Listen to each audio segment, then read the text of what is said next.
ಮುದ್ದು ಸೊಸೆ ಇವತ್ತಿನ ಸಂಚಿಕೆಯಲ್ಲಿ ಏನಾಗುತ್ತೆ ಅಂತ ನೋಡೋಣ.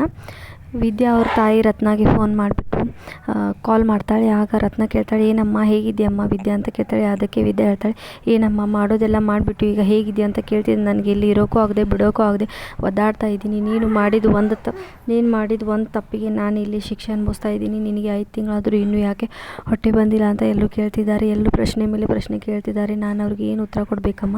ನೀನು ಮಾಡಿದ ತಪ್ಪಿಗೆ ನಾನು ಶಿಕ್ಷೆ ಅನುಭವಿಸ್ತಾ ಇದ್ದೀನಿ. ಇದಕ್ಕೆ ಏನು ಪರಿಹಾರ ಹೇಳಮ್ಮ ನೀನೇ ಅಂತ ವಿದ್ಯಾ ಸಿಟ್ಟಿನಿಂದ ರತ್ನ ಅವರಿಗೆ ಕೇಳ್ತಾಳೆ.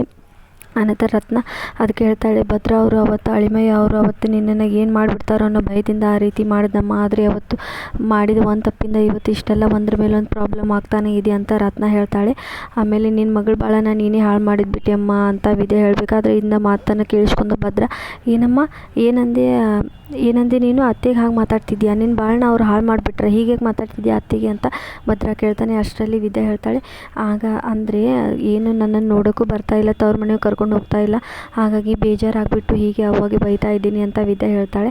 ಅದಕ್ಕೆ ಭದ್ರಾ ಹೇಳ್ತಾನೆ, ನೀನು ಕೋಪ ಮಾಡ್ಕೋಬೇಡ. ನೀನು ಕೋಪ ಮಾಡ್ಕೊಂಡ್ರೆ ಹೊಟ್ಟೆಲಿರೋ ಮಗು ಪಾಪ ಅದು ಕೋಪ ಮಾಡ್ಕೊಳ್ಳುತ್ತೆ. ನೀನೇನು ಕೋಪ ಮಾಡ್ಕೋಬೇಡ ಅಮ್ಮಿ ಅಂತ ಭದ್ರಾ ಅವ್ರು ಹೇಳ್ತಾರೆ. ಹಾಗೆ ವಿದ್ಯಾ ಮನಸ್ಸಲ್ಲಿ ಹೇಳ್ಕೊಳ್ತಾಳೆ, ಇಲ್ಲ ಗೌಡ್ರೆ, ನಾನು ಒಂದ್ರ ಮೇಲೆ ಒಂದು ತಪ್ಪು ಮಾಡ್ತಾಯಿದ್ದೀನಿ. ನಿಮಗೆ ನಿಜ ಹೇಳೋಕ್ಕೂ ಆಗ್ತಿಲ್ಲ, ಬಿಡೋಕ್ಕೂ ಆಗ್ತಿಲ್ಲ, ಹೀಗಾಗ್ತಾಯಿದೆ, ನನ್ನನ್ನು ಕ್ಷಮಿಸ್ಬಿಡಿ ಗೌಡ್ರೆ ಅಂತ ವಿದ್ಯಾ ಹೇಳ್ತಾಳೆ.